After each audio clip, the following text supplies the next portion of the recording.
going on, guys? Sean here from OlightStore.com, and today we're doing a comparison of two different sets of tail switch lights that have recently come out. So we're going to compare the M1T to the I3T, and we're going to compare the M2T to the M2R. So let's check them out. We will first take a look at the M1T Raider. It has a 500 lumen high mode and a 5 lumen low mode, and those are the only modes that are present on the light.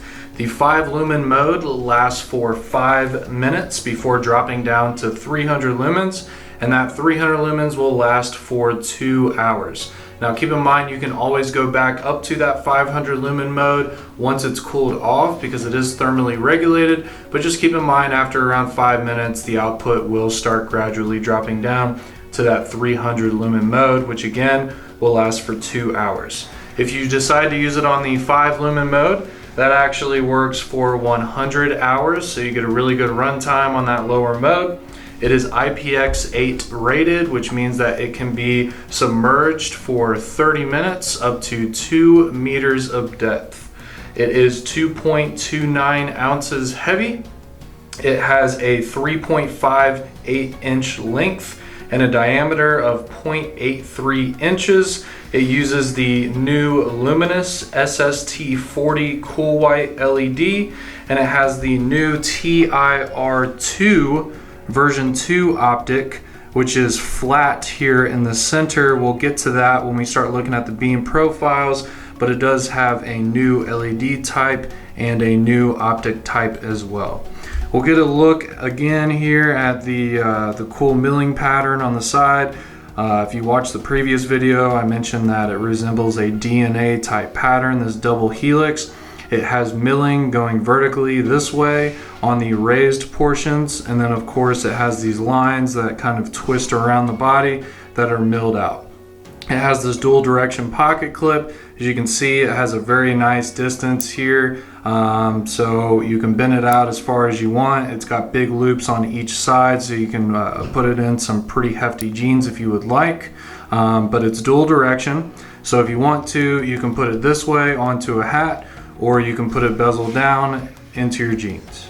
We will now take a look at the AAA battery I3T that just came out. It is 180 lumens on high mode, which lasts for 21 minutes. And then the low mode is 5 lumens again, but that lasts for 16 hours. It is 1.45 ounces in weight, 3.5 inches in length, and a diameter of 0.59 inches. It uses a new Philips Luxeon TX LED, and it has a standard lens type here on the front. It also has this double helix type milling on the body.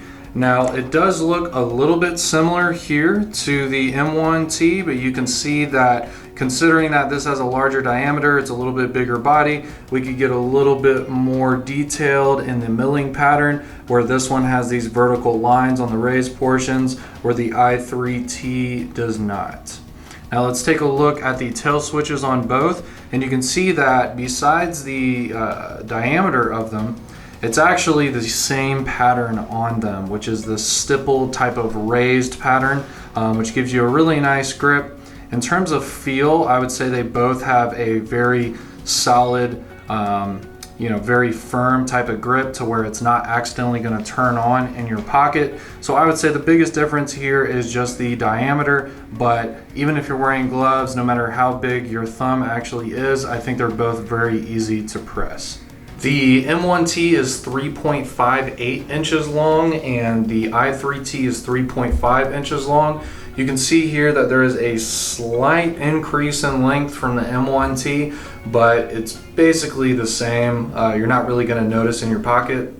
And you can see the diameters of both is the biggest difference. This taking a CR123A battery and the I3T taking a AAA battery, it's significantly different. The M1T diameter is 0.83 inches and the diameter of the I3T is 0.59 inches. So it's quite significant the way that it feels in your pocket.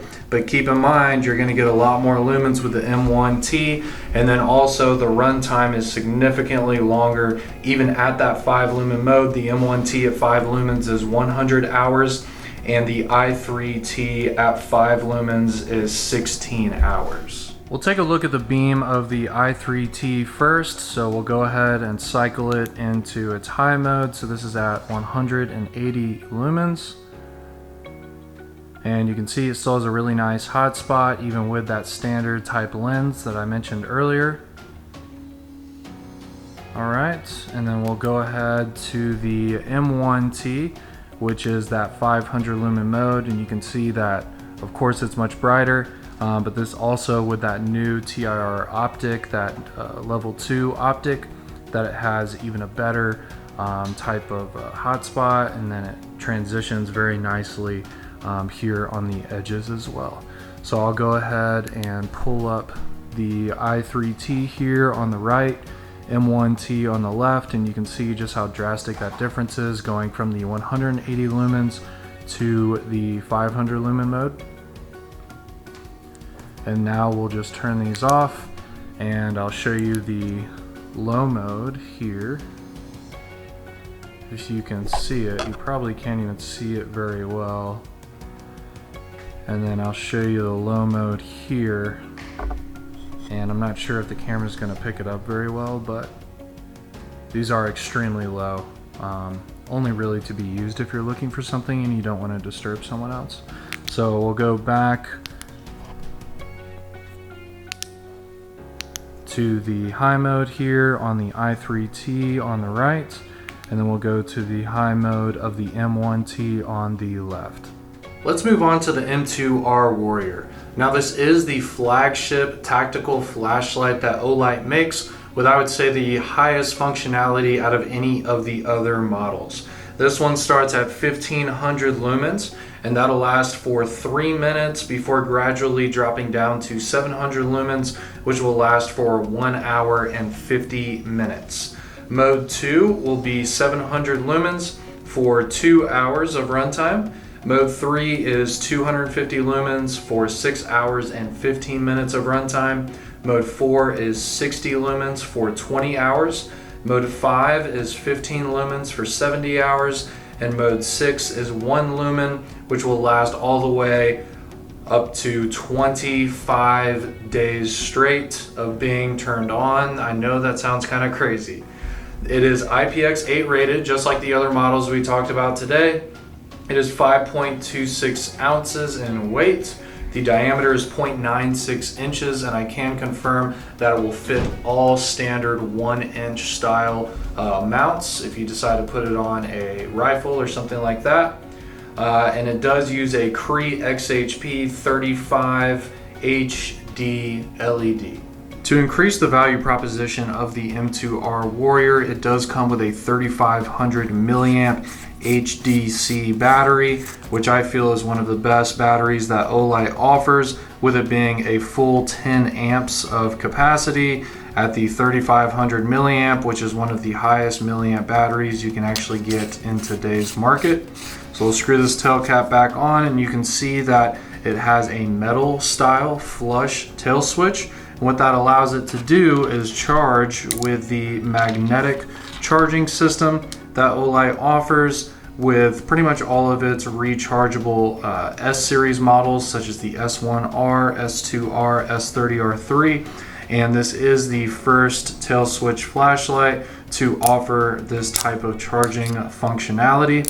Now the way that the tail switch works is it is pressure sensitive, so if you press harder, it can go into strobe. If you press lightly, it will go into momentary. Now if you press hard and hit the side switch at the same time, you will leave that tactical mode and it'll take you to the standard mode, which means you can press all the way in and that'll be a constant on.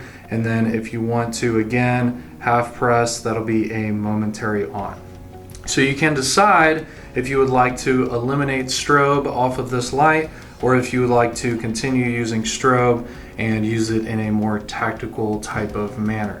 It does still have this side switch, which works pretty similar to the S-series lights, where it just has standard functionality, where you can basically just hold the switch down and it will automatically change modes. You can double tap to get to that turbo mode, and then if you want, you can turn the light on by holding this down from off, and it will take you to an extremely low moonlight mode. And then you can see the center here not only helps you locate the side switch, but it also will turn red once you're at around 15 to 20% battery to let you know that you need to go ahead and throw the magnetic charger on the light. This charger does have a indicator right here, which is red when it's charging and will turn to green when it is fully charged. This also has the dual direction pocket clip similar to the M1T and I3T, which I think is very nice if you like to clip it to a hard hat or something like that, or if you want to just put it in your pocket, bezel down. We'll transition to the M2T Warrior, which is the new tactical light. It's actually a little bit newer than the M2R, but this one features a more standard style tail switch. But this one is 1200 lumens on turbo for 3 minutes. Then it will gradually drop down to 600 lumens, and that will last for 2 hours and 10 minutes. The next level is 600 lumens, which will last for 2 hours and 20 minutes. The next level is 250 lumens, which will last for 6 hours and 15 minutes. The next level is 60 lumens, which will last for 20 hours. The next is 15 lumens, which will last for 70 hours. And next is 1 lumen, which will last an extremely long 30 days. It is 5.12 inches in length. It is 0.96 inches in diameter, just like the M2R. It has a weight of 4.73 ounces, which is a little bit less than the 5.26 ounces of the M2R. And again, it is using the Cree XHP 35 HD LED. So I'd say the biggest differences here is that the length is just a little bit shorter than the M2R. And the tail switch, of course, is completely different.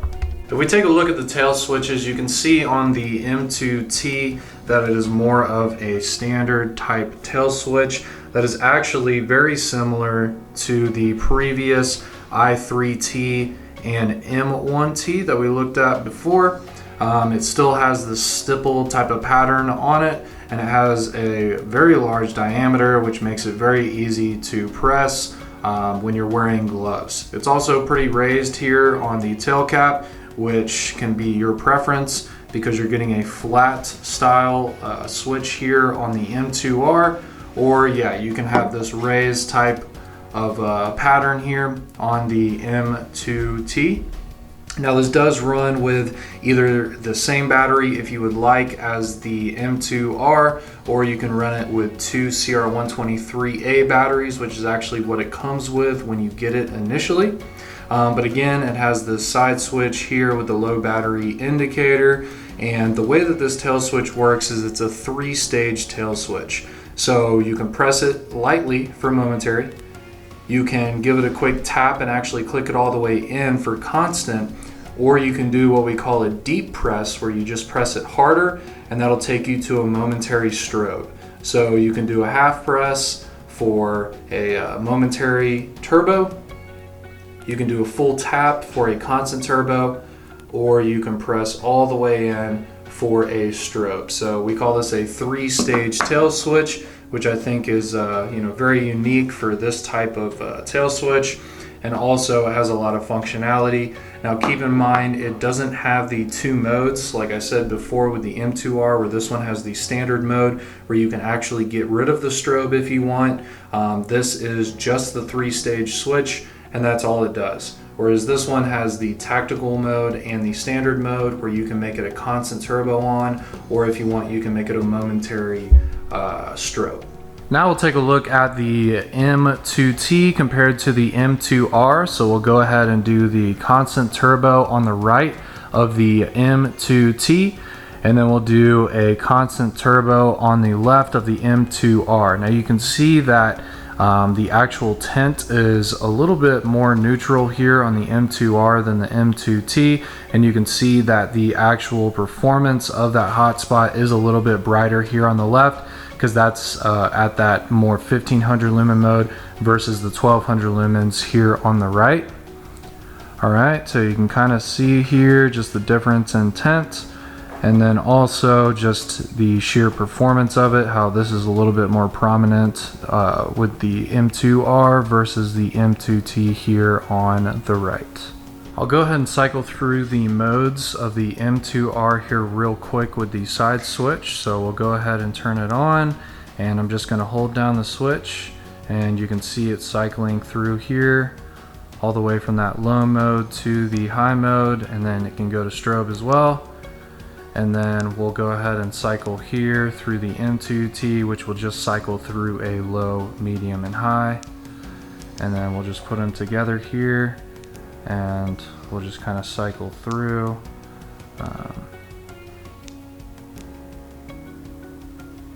It'll be a little bit off, but you can kind of tell here, because the M2R does have 4 modes. But you can see here, these are both of the high modes, and as well, this is on the left here, this M2R is a little bit stronger in terms of the actual focus of the beam here, but the pattern and the tint of the M2T is quite nice here on the right.